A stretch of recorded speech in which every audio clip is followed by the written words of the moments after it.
عمر فاروق رضی اللہ تعالیٰ عنہ نے اس کو اپنے کلاوے میں لیا، رونے لگے۔ لوگوں نے کہا عمر کیا ہوا؟ فرمانے لگے یہاں میں اونٹ چرایا کرتا تھا، یہاں میں اونٹ چراتا تھا، 10 اونٹ سنبھالے نہیں جاتے تھے، دیکھو رسول اللہ کی شان، آج ساری امت چلانے کا طریقہ عطا فرما دیا ہے۔ ساری نظریے سے پیار۔ یار پیسہ کس کو برا لگتا ہے؟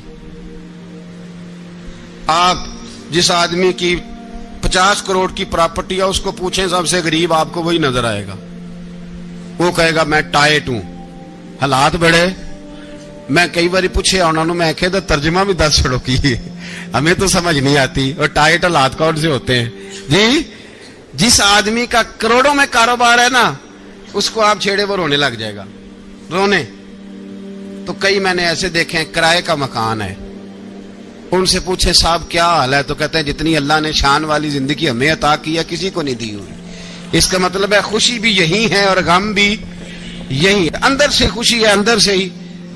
تُنے اگر راضی رہنا ہے تو ادھر سے رہنا ہے، ناراض رہنا ہے تو بس اپنے آپ کو خوش رکھے گا تو ہو جائے گا۔ سارے صحابہ مل کے آئے، کہنے لگے عمر فاروق سے کہنا ہے نبی پاک کے زمانے میں تو ظاہراً غربت تھی، ابو بکر کے دور میں بھی غربت تھی، اب تو بڑا مال ہے، عمر سے سفارش کرو کہ عمر نیا کرتا پہنا کرے۔ ملکوں کے سفیر آتے، عمر وہی پھٹی پرانی چادر اوڑھ کے اور وہی کئی جگہ پہ پیوند لگے سوٹ پہن کے سفیروں کے سامنے بیٹھ جاتا ہے۔ عمر کو مشورہ دو، طے ہو گئی بات۔ سب نے جب مشورہ دے لیا تو سارے کہنے لگے یہ بتاؤ شیر کی مونچھ کو ہاتھ کون لگائے گا؟ کہنا کس نے ہے؟ بندہ بھی تو ڈھونڈو نا۔ نے کہا جناب میرا یہ خیال ہے کہ مولا علی شیر خدا کہیں گے، کیونکہ جس شخص کی عمر کو سب سے زیادہ حیا کرتے دیکھا وہ شیر خدا مولا علی ہے رضی اللہ تعالی علی کہیں گے۔ اس لیے کہ جناب علی تو کئی دفعہ جب گفتگو کرتے تھے تو حضرت عمر چپ کر جاتے تھے اور فرماتے تھے علی نہ ہوتا تو میں ہلاک ہو جاتا۔ تو کہا علی سے کہو۔ جناب علی شیر خدا کو بلایا، کس کام کے لیے جی؟ اللہ اکبر۔ یہ ذرا آپ نے اس دور پہ اس بات کو ذرا لاکا جناب ان سے کہیں کہ زیادہ نہیں، ایک کرتا نیا پہن لے، سفیر آتے ہیں وزیر آتے ہیں تو ایک کرتا نیا پہن لے۔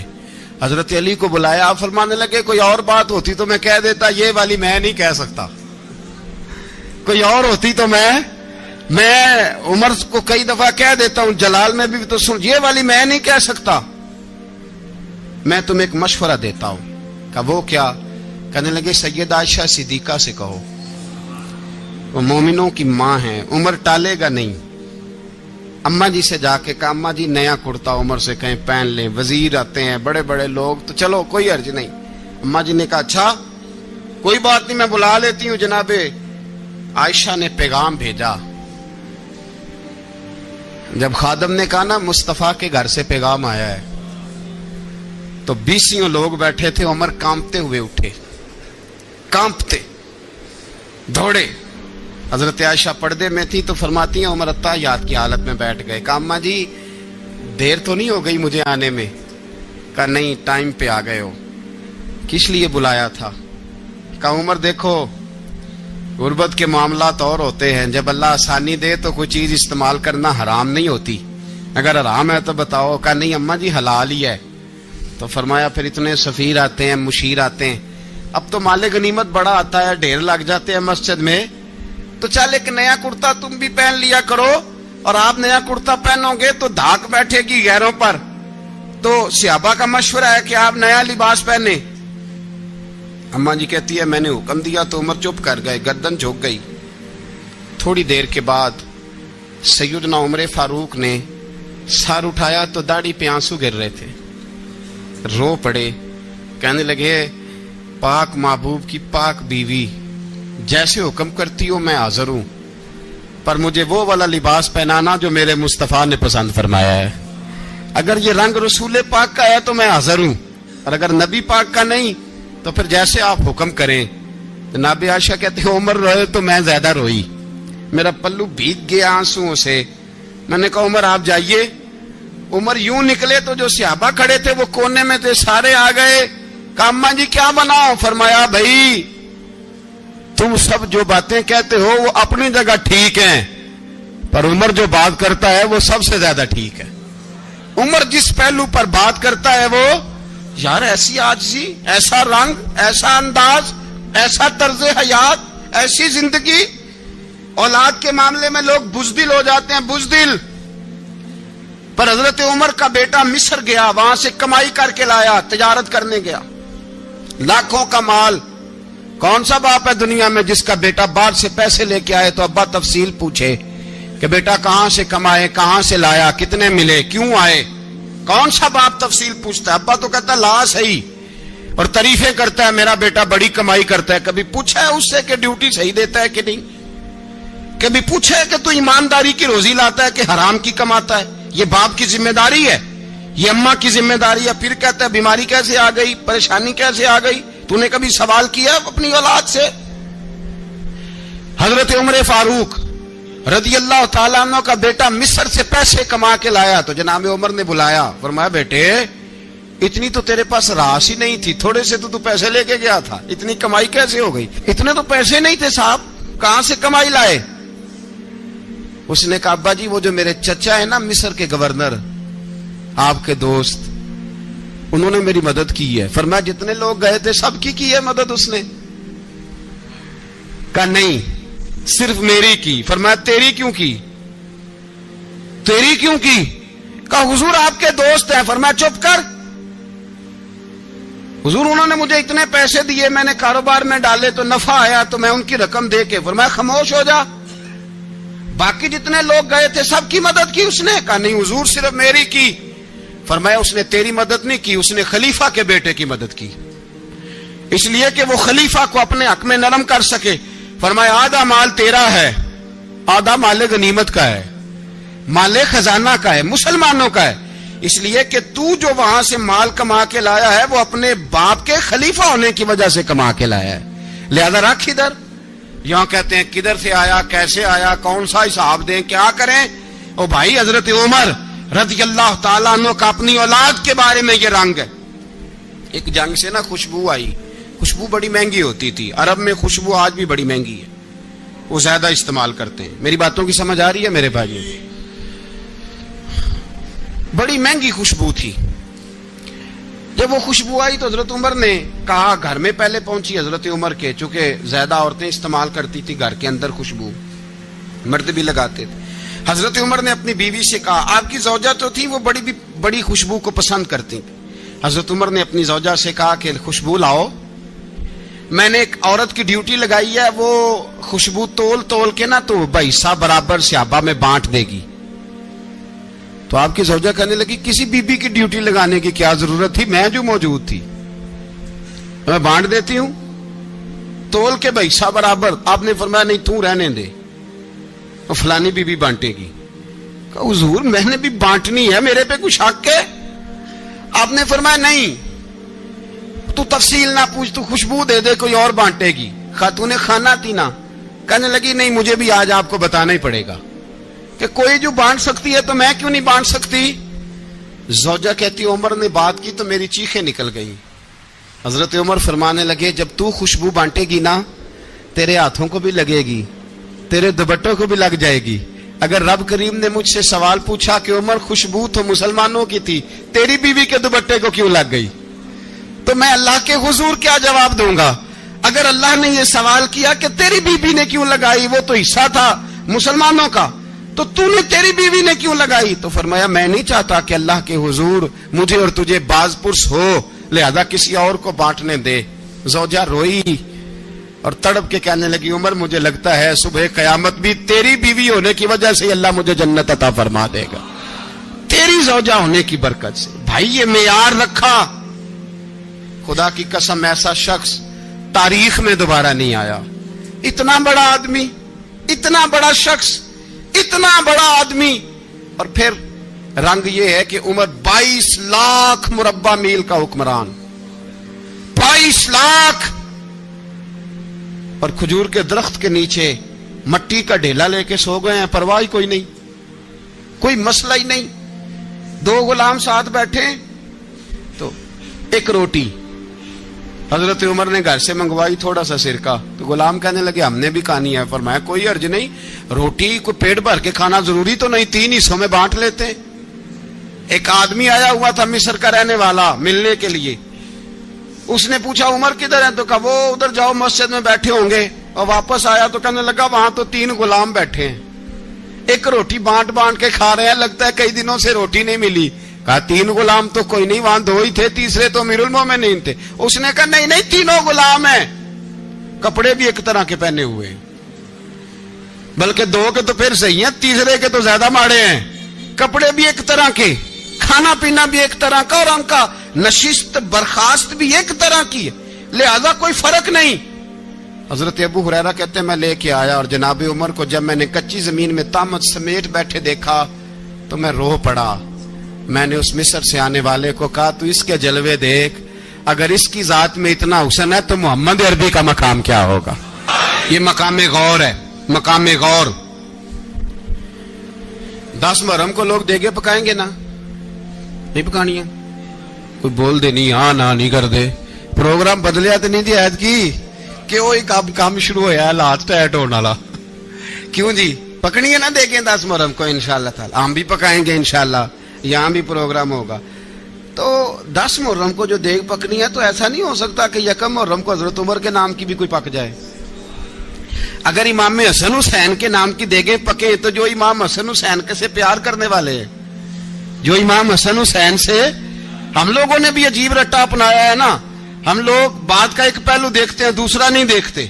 حضرت امام حسن اور حسین کو بھی نبی پاک نے شہید کہا, اور جناب عمر کو بھی رسول اللہ نے خود شہید فرمایا. فرمایا شہید ہے, خود فرمایا اپنی زبان سے کہ یہ شہید ہے, خود میرا عمر شہید ہے.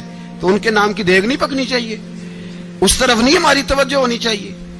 اور اہل بیت نبو, یہ بات میں پہلے بھی کرتا ہوں, آج پھر کرنا ضروری سمجھتا ہوں. اہل بیت کا پیار سن لو کان کھول کے.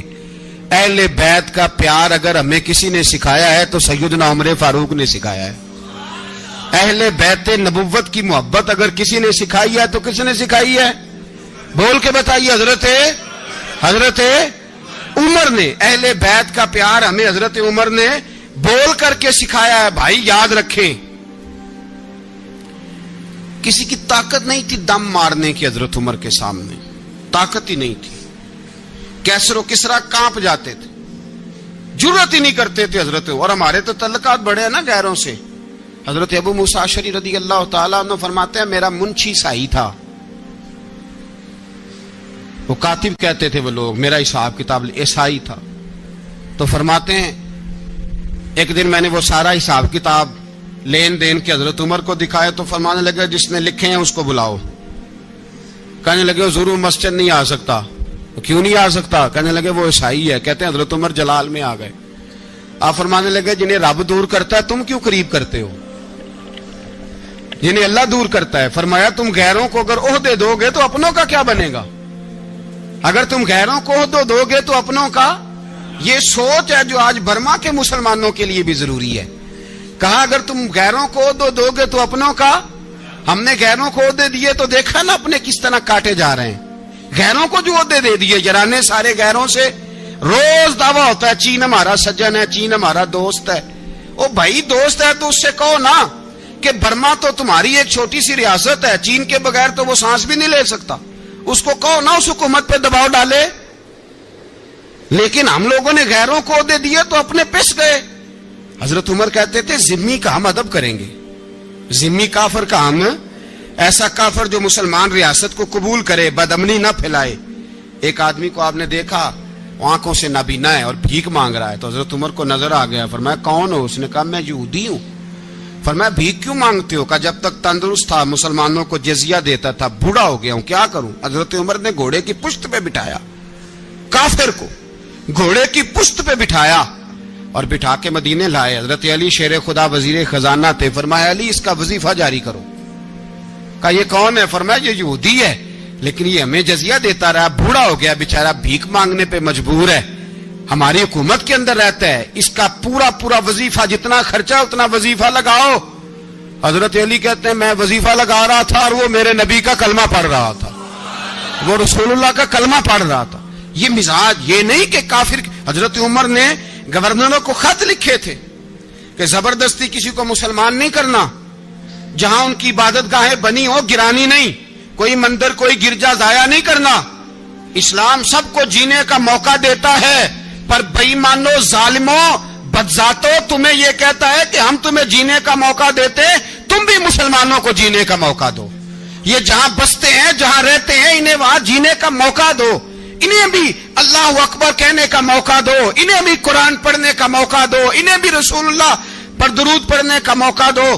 ہمارے ملک میں عیسائی اپنی مرضی سے کھلے عام تبلیغ کرتے ہیں. یہاں تو چینل چلائے ہیں عیسائیوں نے. کسی مذہبی جماعت نے کبھی جلوس نکالا ہے کہ عیسائیوں کا چینل بند کرو؟ بولے نکلا ہے کہ نہیں نکلا؟ کتنے ظلم کی بات ہے. ہم جب غیر کو اتنا تحفظ دیتے ہیں, اتنا تحفظ دیتے ہیں, ہم نے دیکھا ہے مجھے 20 لوگوں نے عید پہ ٹیلی فون کیے کہ عیسائیوں کو قربانی کا گوشت دے لیں, مجبور ہیں جی, دروازے پہ آ گئے ہیں, ہمارے کام کاج کرتے ہیں. 20 لوگ, عام آدمی کے دل میں ان کا اتنا جذبہ ہے. وہ مسائل کا بیان کرنا ایک علیحدہ بات, لیکن ہمارے دل کافر کے حق میں بھی نرم ہو جاتے ہیں. تم کس قدر زیادہ بے ایمان ہو اور کفر کس قدر زیادہ ذلیل ہو گیا ہے کہ مسلمان کے حق میں نرم ہوتا ہی نہیں. اور اس سے بڑے ذلیل وہ ہیں جو ان ذلیلوں کے سپورٹر ہیں. وہ کسی عرب ملک کے حکمران ہو یا کسی اور جگہ کے, وہ بڑے ذلیل ہیں جو ان ذلیلوں کے سپورٹر ہیں, جو برما کی بچیوں کے قتل پر اپنی حکومتیں چمکا رہے ہیں. انہیں شرم نہیں آتی. اس قدر مسلمان تڑپا ہے, لیکن ان بے غیرتوں کو ذرا ہوش نہیں آئی. اور یہ ان کے کماش, ان کے دلال جو ہر جگہ ان کی سپورٹ کر کے اپنی حکومتیں قائم کرتے ہیں, بے ایمانوں کو پتہ نہیں کہ کب ان پر اللہ کا عذاب اترے گا اور کس طرح ان کے پرخشے اڑیں گے. تمہیں اپنی ذلت اور رسوائی نظر نہیں آ رہی کہ زمین کس طرح تمہارے لیے تنگ ہو گئی ہے؟ اس سے زیادہ اور تمہاری رسوائی کیا ہوگی؟ ڈرو اللہ سے. اور یہ تو دنیا کا عذاب ہے. ان بطش ربک لشدید, میرا رب کہتا ہے قیامت تو قائم ہونے دے. اتنا سخت تیرے رب کی پکڑ ہے, اتنی کسی دوسرے کی ہو سکتی؟ یاد رکھیں اور تھوڑا احتیاط کریں. ہم سب لوگ بھی, جو ہم لوگ آدھی زبان بول کے بھی ان کی سپورٹ کرتے ہیں, اب شرم آنی چاہیے ہمیں ان حکومتوں کی سپورٹ کرتے جو مسلمانوں کی لاشوں کے اوپر حکومتیں قائم کرتے ہیں. شرم آنی چاہیے. بہرحال بات دور نکل جائے گی اور میں اپنے مضمون پہ رہتا ہوں. اہل بیت کا پیار اگر سکھایا ہے تو جناب عمر نے سکھایا ہے رضی اللہ تعالی عنہ. امام حسن ملنے, آپ یقین کریں میں جب اس واقعہ کو پڑھتا ہوں تو میرا دل جھوم جاتا ہے. میں کہتا ہوں یار ڈاڈا ہونا اپنی جگہ پہ, عشق ہونا اپنی جگہ پہ, انسان کا باوقار ہونا اپنی جگہ. جہاں کھڑے ہونا تھا وہاں یہ کھڑے ہوتے تھے, اور جہاں جھکنا تھا وہاں یہ. ان لوگوں میں اقبال نے کہا تھا تیری نگاہ ناز سے دونوں مراد پا گئے, عقل غیاب و جستجو, عشق حضور و اضطراب. جہاں اگر آیا ہے سامنے کیسر و کسرا تو عمر جیسا دلیر کوئی نہیں. اگر سامنے آیا ایران کا بادشاہ تو عمر جیسا تگڑا کوئی نہیں. اگر آیا ہے سامنے غسان کا بادشاہ تو عمر جیسا عادل کوئی نہیں. لیکن اگر علی کا بیٹا آیا ہے, اگر فاطمہ کے لال پارے آئے ہیں, تو پھر فاروق اعظم سے جیسا محب کوئی نہیں, پھر ان سے جیسا پیار کرنے والا کوئی نہیں. اندر بیٹھے ہیں جناب عمر, اندر تنہائی میں کچھ وزیروں سے گفتگو ہو رہی ہے, میٹنگیں جاری ہیں. آپ کے بیٹے ملنے آئے جناب عبداللہ ابن عمر. ابا جی ملنا ہے. بات ٹھہرو, بات کر رہا ہوں, کوئی نہ اندر آئے. صاحب زیادہ باہر کھڑا ہے. تھوڑی دیر گزری تو امام حسن بھی آ گئے. کون آئے؟ آپ کو جو ملے گا امام صاحب کا نام لینے سے, وہ سردار ہیں جنتیوں. کون آئے؟ سارے بولیے. امام حسن, تیری نسل پاک میں ہے بچہ بچہ نور کا, تو ہے نے نور تیرا سب کرانا. امام حسن آئے تو حضرت عبداللہ ابن عمر کو دروازے پہ کھڑے دیکھا. کہا امیر المومنین کہاں ہیں؟ کہنے لگے حضرت عمر کے بیٹے. کہنے لگے وہ اندر بیٹھے, کچھ میٹنگ ہو رہی ہے, اور انہوں نے کہا کوئی اندر نہ آئے, لیکن آپ جانا چاہیں تو چلے جائیں. آپ جانا چاہیں تو, تیری نسل پاک میں ہے بچہ بچہ نور, آپ جانا چاہیں تو چلے جائیں. تو انہوں نے کہا جب آپ باہر کھڑے ہیں تو مجھے کوئی اتنا ضروری کام نہیں, اور ابھی زور کی نماز تھوڑی دیر میں ہوگی, میں مسجد میں مل لوں گا امیر المومنین سے. یہ بات کہہ کہ امام حسن چلے گئے. یار اتنی بڑی بات نہیں تھی, اتنی بڑی بات نہیں تھی. وہ میرے استادوں کا بیٹا بھی آئے تو کہا ٹھیک ہے جی وہ سوئے ہوئے ہیں, کوئی غرض نہیں یار, میں ٹھہر کے آ جاؤں گا. کوئی بڑی بات نہیں تھی, دیکھا جائے تو بڑی بات نہیں تھی, پر بات بہت بڑی تھی اس لیے کہ یہ خالی حسن نہیں, یہ حسن ابن علی ہے. یہ حضرت فاطمہ کے لخت جگر. حضرت عمر باہر نکلے, عبداللہ ابن عمر سے پوچھا کوئی آیا تو نہیں؟ تو کہا حضور امام حسن آئے تھے. تو کہا پھر شہزادے کو اندر کیوں نہیں بھیجا؟ کہا میں نے کہا تھا. وہ کہنے لگے اگر امیر المومنین مصروف ہیں تو میں ظہر میں مل لوں گا. حضرت عمر رونے لگے, فرمایا بیٹے تو نے اچھا نہیں کیا. پھر مسجد نہیں گئے, سیدھے امام حسن کے دروازے دستک دی. امام حسن باہر آئے, کہا شہزادے آئے تھے تو ملے کیوں نہیں؟ تو امام حسن کہنے لگے حضور آپ کا اپنا بیٹا دروازے پہ کھڑا تھا, آپ کا اپنا بیٹا دروازے پہ کھڑا تھا, اور منع بھی کیا تھا آپ نے تو میں زور میں مل لیتا. حضرت امام حسن فرماتے جوش جذبات میں جناب عمر نے سر سے پگڑی اتار دی, جوش جذبات میں. کہنے لگے حسن میرے بیٹے کا اور آپ کا کیا مقابلہ؟ کیا اس کی ماں کا نام فاطمہ الزہرا ہے؟ کیا اس کی نانی کا نام خدیجۃ الکبریٰ ہے؟ کیا اس کے نانے کا نام محمد مصطفیٰ ہے؟ آپ کا اور اس کا کیا مقابلہ؟ پھر رو پڑے اور کہنے لگے بیٹے میں مکے کے صحراؤں میں اونٹ چرایا کرتا تھا, یہ جو میرے سر پر عزت کے بال ہیں یہ تیرے نانے کے اگائے ہوئے. میں مکے کے خبردار شہزادے خبردار. او بھائی اہل بیت نبوت کے ادب کا رنگ اگر سکھایا ہے تو سیدنا عمر نے سکھایا ہے. حضرت عمر فاروق اتھارٹی ہے, اسلام کی اتھارٹی. یکم محرم حضرت عمر کی شہادت ہے. یہودی بول اٹھا, کافر بول اٹھا. اگر 6 مہینے عمر دنیا میں اور رہتے تو دنیا میں کوئی کافر موجود نہ ہوتا. 6 مہینے. اور جب اس بطل جلیل کا جنازہ اٹھا, اللہ بخاری پڑھیے نا, اللہم ارزقنا شہادت فی سبیلک, اللہ بسترے کی موت نہ دینا, شہادت کی دینا. عمر شہید ہوئے, مسجد نبوی میں نماز پڑھاتے, اور جب جنازہ اٹھا تو مدینے کا پھر پیچھے جو دلیر بچے وہ مولا علی تھے. مولا علی, جناب عمر کا جنازہ اٹھا تو سب سے پہلی ہائے جو نکلی وہ حضرت علی کی زبان سے نکلی, اور حضرت علی کی ساری داڑھی آنسوؤں سے بھر گئی. لوگوں نے کہا کہ علی کیا ہوا؟ فرمانے لگے تم دیکھ نہیں رہے جنازہ کس کا اٹھا ہے, پلٹ کے دیکھو تو صحیح, تم پتہ نہیں یہ کون گیا ہے. کہ حضور کیا ہوا؟ آپ فرمانے لگے عمر اس طرح کے کام کر کے گیا ہے, اب ان کے رستوں پہ کون چلے گا؟ کون اس کے جگر راہ وفا میں؟ میں نقش ایسے چھوڑ آیا ہوں, میں جس منزل سے گزرا ہوں وہ اب تک یاد کرتی ہے. حضرت علی حضرت عمر کے جنازے پہ کھڑے ہو کے کہتے ہیں اللہ مجھے اس طرح کے عمل کرنے کی توفیق دے جس طرح کے عمر کر کے گیا. میرے بھائی بطل عزیز, بطل حریت حضرت عمر رضی اللہ تعالیٰ عنہ جو اپنی زندگی انقلاب والی گزار کے گئے. عمر جب دنیا سے گئے تو 80 دینار کا قرضہ تھا, 22 لاکھ مربع میل کا حکمران. اور اپنے بیٹے سے کہنے لگے بیٹے کوشش کرنا تیرے خاندان والے مل کے میرا قرضہ اتار دے, میری قبر پہ بوجھ نہ رہے, اور اگر خاندان والے مدد نہ کریں تو میرے دوستوں سے بات کرنا, وہ مدد نہ کریں تو پھر علی سے بات کرنا. ان کا پیار آپس میں اتنا, اور تو اختلاف ثابت کر رہا ہے. 80 دینار کا قرضہ چھوڑ کر حضرت عمر دنیا سے گئے, اور جاتی دفعہ کہہ گئے میرے بعد میرے بچوں کو حکومت کے مشورے میں بھی شامل نہ کرنا, حکومت کے مشورے میں بھی میری اولاد شامل نہ ہو. اتنا بڑا شخص اتنا بڑا رنگ دے کے یکم محرم کو جب عمر فاروق کا وصال ہوا تو بیٹے سے کہنے لگے اماں عائشہ سے جا کے کہو میرا بھی نبی پاک کے روزے میں دفن ہونے کو دل کرتا ہے. ایک قبر کی جگہ ہے اماں جی نے اپنے لیے رکھی ہے, بخاری ہے بخاری. حضرت عائشہ کے پاس صاحبزادے گئے, کہنے لگے اماں جی عمر کو زخم لگ گیا ہے, حالت بڑی پریشانی والی ہے. وہ کہتے ہیں اگر اماں اجازت دیں. سید عائشہ رو پڑی, فرمانے لگی کہ وہ اپنی قبر کی جگہ تو نہیں نہ کسی کو دیتا, پر عمر نے کمال ہی بڑا کیا. اسے کہو جاؤ گنبد خضرا میں قیامت تک جو مصطفیٰ پہ اور ابو بکر پہ سلام پڑے گا وہ تجھ پہ بھی سلام پڑھ کے جائے گا, جاؤ میں نے جگہ دی. اعلیٰ حضرت فاضل بریلوی رحمت اللہ علیہ فرماتے ہیں وہ عمر جس کے آداب شیدہ شکر, اس خدا دوست حضرت پہ لاکھوں سلام, اس خدا دوست حضرت پہ. آپ یقین کریں منبر پہ بیٹھا ہوں، حضرت عمر کا جب نام لیتا ہوں تو میرے وجود کے رونگٹے کھڑے ہو جاتے ہیں۔ حضرت عمر کی زندگی جب پڑھتا ہوں تو لگتا ہے خدایا ایسے شخص بھی دنیا میں آئے، ایسے لوگ۔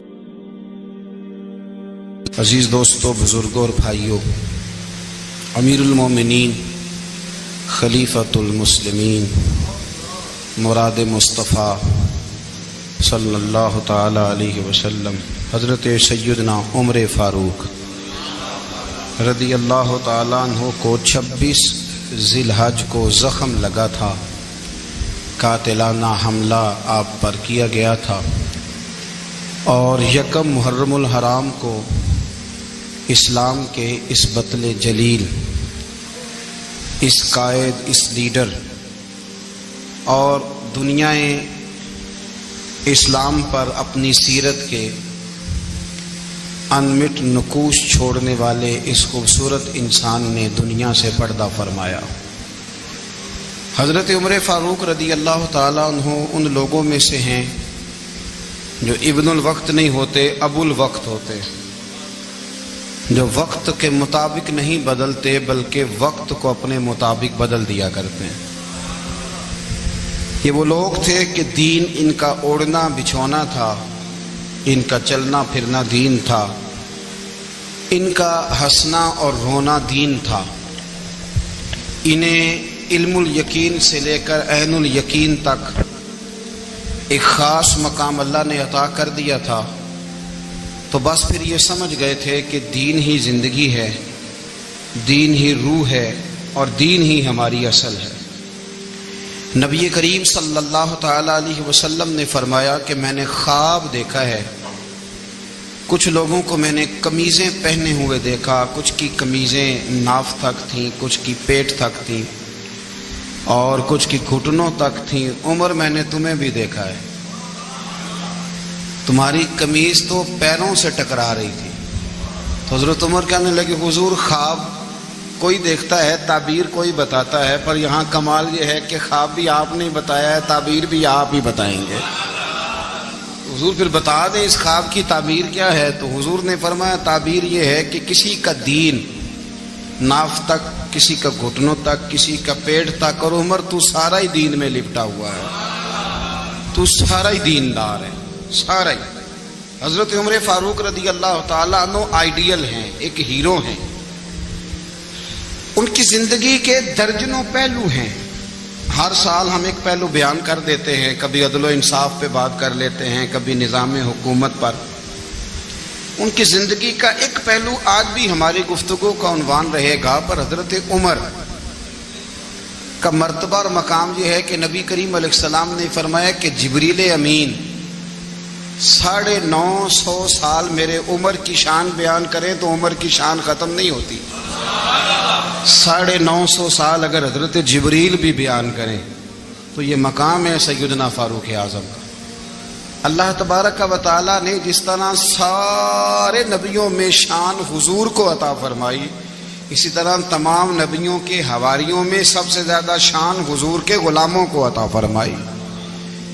قرآن مجید میں اللہ کریم نے فرمایا یا ایھا الذین آمنوا قوا انفسکم واہلیکم نارا، فرمایا اے ایمان والو خود بھی جہنم کی آگ سے بچو اور اپنے گھر والوں کو بھی دوزخ کی آگ سے بچاؤ۔ خود بھی بچو اور اپنے گھر والوں کو بھی۔ ہماری ساری نصیحتیں باہر والوں کے لیے،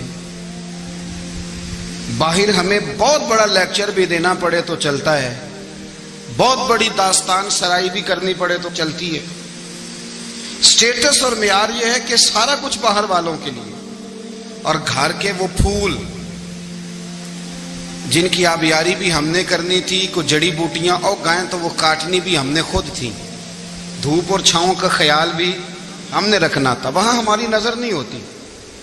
پڑوسی کے بچے کیا کر رہے ہیں یہ سارا پتہ ہوتا ہے، اور میرے گھر میں کیا گل کھل رہے ہیں اس کی مجھے خبر نہیں ہوتی۔ حضرت عمر فاروق نے جب یہ آیت نازل ہوئی تو فوراً عرض کیا یا رسول اللہ صلی اللہ علیہ وسلم اس کا کیا مطلب ہے کہ خود بھی دوزخ کی آگ سے بچو اور اپنے گھر والوں کو بھی بچاؤ؟ تو نبی کریم علیہ السلام نے فرمایا عمر اس کا مطلب یہ ہے کہ جن چیزوں کا اللہ رسول تمہیں حکم دیتے ہیں تم اپنے گھر والوں کو ان چیزوں کا حکم دو، اور جن چیزوں سے اللہ رسول تمہیں منع کرتے ہیں تم اپنے گھر والوں کو بھی ان چیزوں سے منع کرو۔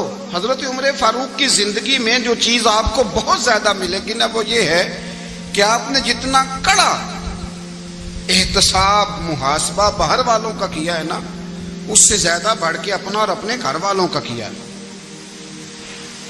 یہ بڑا عجیب معاملہ ہے کہ ہم جتنے لوگ ہیں ہمارا معیار یہ ہے کہ سامنے والا غلط ہے اور میں ٹھیک، یعنی دوسرے کا بچہ گلی میں نظر آ جائے تو اس کی غلطیاں نکلنی شروع ہو جائیں گی، اور میرا بچہ سارا شہر گھوم آئے ایک ٹائر پہ موٹر سائیکل پہ، تو ہم کہتے ہیں کہ ابھی بچہ ہے، انشاءاللہ سیانا ہو جائے گا۔ اگر ابا جی آج تک سیانے نہیں ہوئے کہ اس کو سمجھا لیں، تو پھر بیٹے کا سیانا ہونا تو ہو سکتا ہے کہ وہ 60-70 سال لگ ہی جائیں۔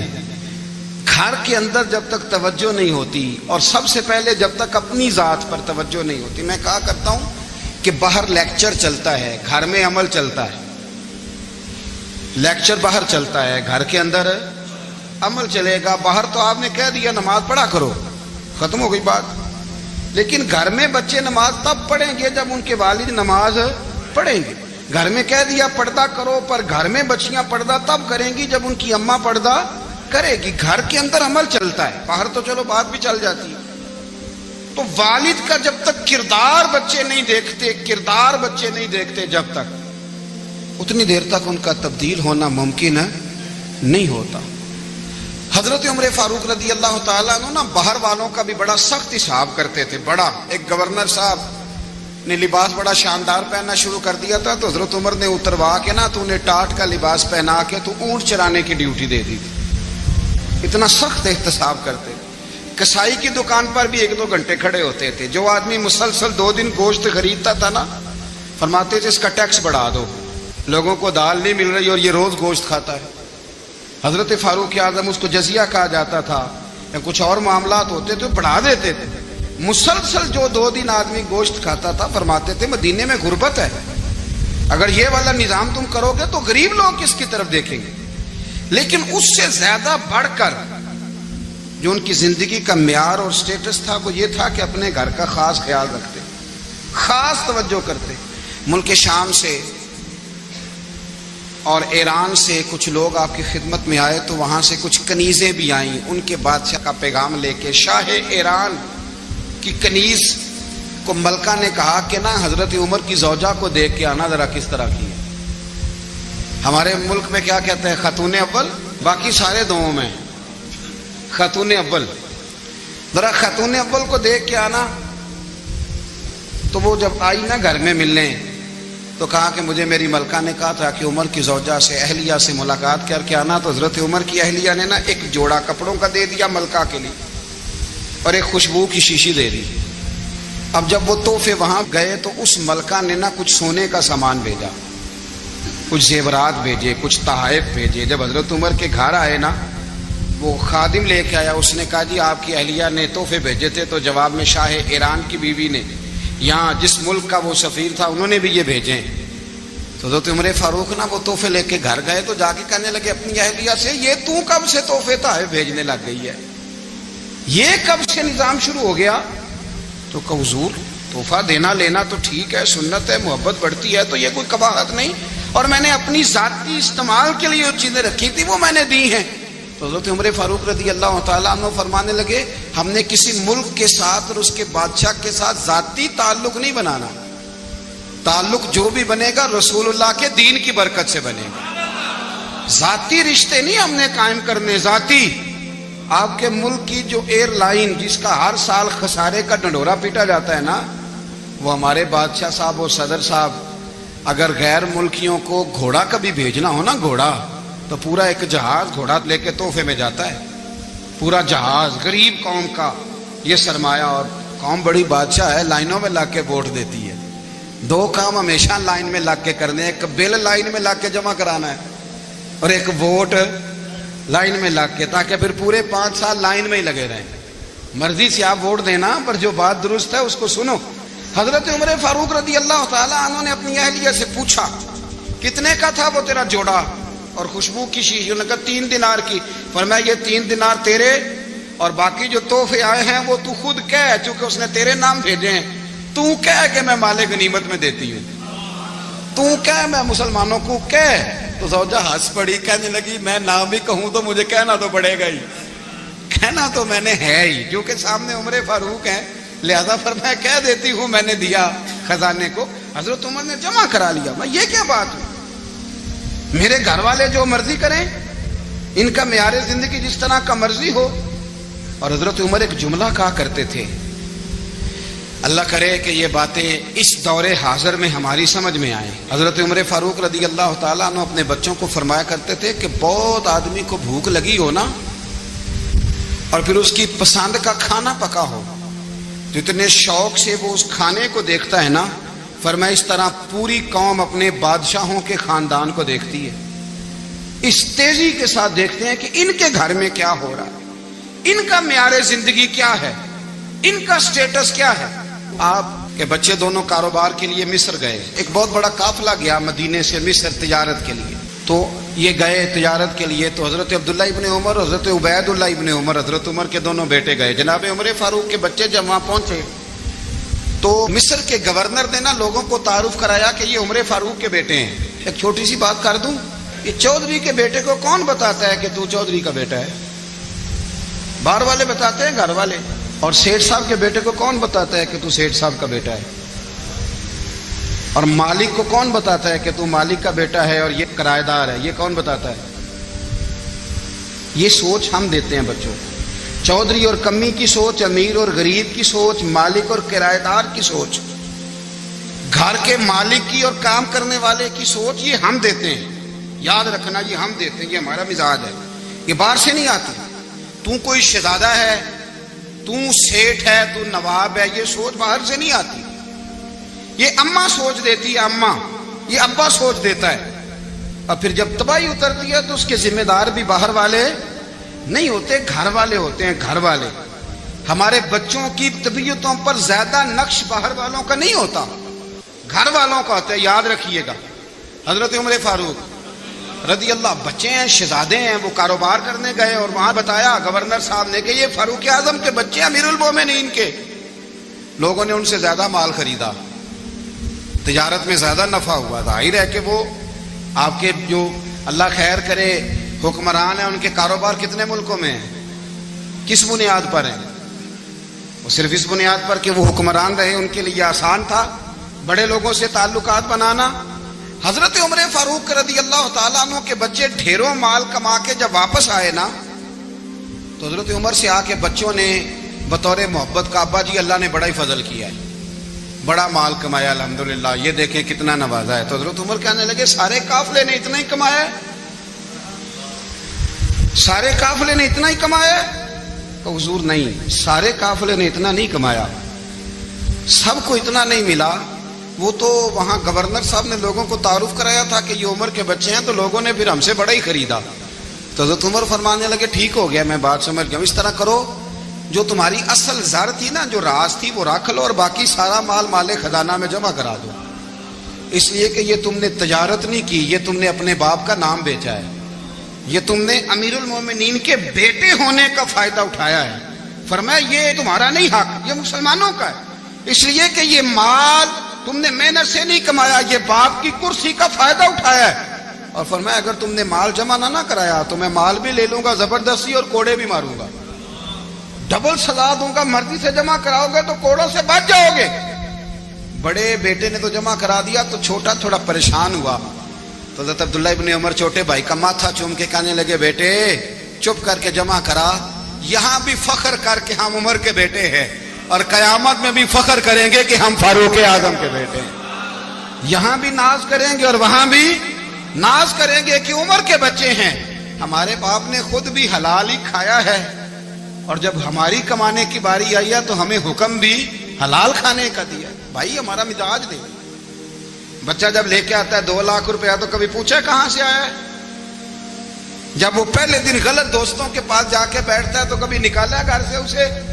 یہ بہت سارے خمیازے ہمیں اس لیے بھگتنے پڑتے ہیں کہ ہم ابتدا میں سوراخ بند نہیں کرتے، جب اس میں شگاف پڑ جاتا ہے، سیلاب آتا ہے تو ہمیں ہوش آتی ہے حضرت عمر نے اپنے گھر میں نگرانی رکھی، کڑی نگرانی. زیادہ نماز گھر میں پڑھتے تھے حضرت عمر، نفلی نمازیں زیادہ کیوں بھلا؟ میرے اصحاب مجھے حکم دیتے تھے کہ فرض نماز کے علاوہ نمازیں گھر میں پڑھنا، بچوں کو عادت پڑے گی، ذوق پیدا ہوگا، ان کو پتہ چلے گا کہ ہمارے گھر میں 5 وقت کوئی اور کام بھی ہوتا ہے. بھائی یاد رکھیں کہ آپ نے اگر سجدہ کرنا ہے تو بچہ لیٹ جائے گا، اسے پتہ کوئی نہیں سجدہ کیا ہے. لیکن جب گھر میں کبھی قرآن ابا جی کھول لینا، میں اکثر کہتا ہوں جب ابا جی کا موڈ بن جائے نا لیکچر دینے کا، وہ گھر میں شروع ہو جاتے ہیں، کہتے ہیں آپ لوگ نماز نہیں پڑھتے اس لیے میرے کاروبار میں برکت کوئی نہیں، تم سویرے قرآن پاک نہیں کھولتے تو میں تباہ ہو گیا. تو میاں آپ نے کب گھر میں قرآن پاک کھولا تھا؟ آپ نے کب نماز پڑھی؟ آپ نے کب گھر کے اندر اللہ رسول کا ذکر کیا تھا؟ آپ نے کب حدیث چھیڑی؟ آپ نے بھی تو گھر کے اندر جب بھی آپ آئے ہیں تو آپ نے وہی کچھ کیا جو دنیا دار کرتے ہیں. آپ بھی تو اپنا موبائل لے کے الگ کونے میں بیٹھ گئے. آپ نے بھی تو کہا ہے کہ اب تمہارے چینل ختم، اب میری مرضی والا چلے گا. تو جو آپ نے کیا ہے بچے بھی وہی کام کریں گے. آپ نے بھی گپ شپ لگائی ہے تو وہ بھی لگا رہے ہیں. یہ سمجھ لیں جو کام آپ کریں گے آپ اپنے بچوں کی سیرت میں اس کا جلوہ دیکھ لیں گے. بڑی پکی سی بات ہے کہ آپ کو بچے کی عادتیں دیکھ کے سمجھ آ جائے گی کہ میں بھی یہی کرتا تھا اور یہ بھی. حضرت عمر فاروق رضی اللہ تعالیٰ عنہ وصال فرما گئے تو آپ کے وصال کے بعد حضرت عثمان غنی رضی اللہ تعالیٰ عنہ نے آپ کی ایک بیوہ سے نکاح کیا، حضرت عمر کی ایک بیوہ سے. جب وہ آپ کے نکاح میں آئی تو کہنے لگی حضرت عثمان غنی سے کہ حضور نہ تو میں خوبصورت ہوں اور نہ میں جوان ہوں، نہ آپ کی کوئی خدمت کر سکتی ہوں، میرے ساتھ نکاح کرنا سمجھ میں نہیں آیا. کیا شاندار جواب دیا حضرت عثمان غنی نے، کیا خوبصورت جواب دیا.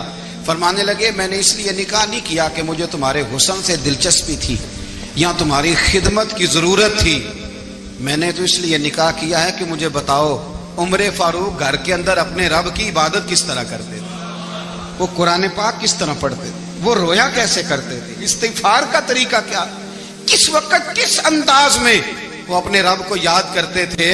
اس لیے کہ عمر کئی دفعہ گھر سے آتا تھا تو میں اس کے چہرے پر نور دیکھا کرتا تھا، میں روشنی دیکھتا تھا، ایک معیار دیکھتا تھا. نکاح اس لیے کیا ہے کہ مجھے عمر کی جو گھر کے اندر کی عبادت ہے اس سے آگاہ کرو، تاکہ عثمان غنی بھی چاہتے ہیں اس طرح کے عمل کرو جس طرح کہ عمر فاروق کر کے گئے ہیں. بھائی جب تک ہم اپنے گھر میں وہ توجہ نہیں دیں گے، وہ مزاج دیکھیں نا، ہمارے گھروں میں جب نقشہ پاس ہوتا ہے تو ٹی وی لان بھی اس میں ہوتا ہے، ڈرائنگ روم بھی ہوتا ہے، نماز کی جگہ بھی ہوتی ہے نقشے میں.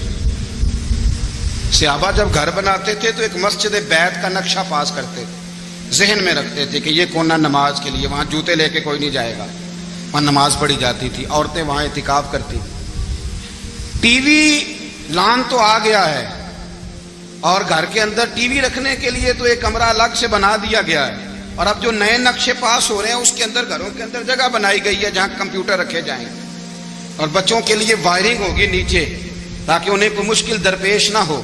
یہ ساری چیزیں ہم نے نہانے کے لیے گھروں کے اندر اتنے بڑے واش روم بنائے ہیں کہ لگتا یہ ہے کہ سوائے نہانے کے اور کام ہی نہیں کوئی گھر میں ہوگا. ہر چیز آ گئی، پر اللہ کرے کوئی تفسیر بھی ٹیبل پہ پڑی نظر آئے، کوئی حدیث کی کتاب بھی ٹیبل پہ پڑی نظر آئے. اللہ کرے کہ جس طرح ابا لطیفہ سن کے آتا ہے تو جب تک سنا نہ لے اسے ہضم نہیں ہوتا. اللہ کرے کہ وہ جمعے میں بیان سن کے جائے تو اس کا بھی دل کرے میں اپنے بچوں کو سناؤں. وہ نبی پاک کی کوئی حدیث کہیں سے سنے تو گھر جا کے سنائے. جب تک یہ معیار نہیں بنتا آپ کیسے توقع کرتے ہیں کہ گھر کے اندر اللہ کی رحمتیں نازل ہوں گی؟ آپ یہ کیسے توقع کرتے ہیں کہ گھر کے اندر وہ معیار اور وہ مزاج بنے گا؟ حضرت عمر فاروق نے ذاتی زندگی پر جو توجہ دی، گھر والوں کے معیار پر جو توجہ دی حضرت عمر فاروق رضی اللہ تعالیٰ عنہ نے، وہ بھی بڑی دیدنی ہے. حضرت ابو موسیٰ اشعری کو نا آپ نے وزیر خزانہ بنایا تھا، تو حضرت ابو موسیٰ اشعری کہتے ہیں کہ حضرت عمر کو شیخ خزانے میں رہنے تو دیتے نہیں تھے،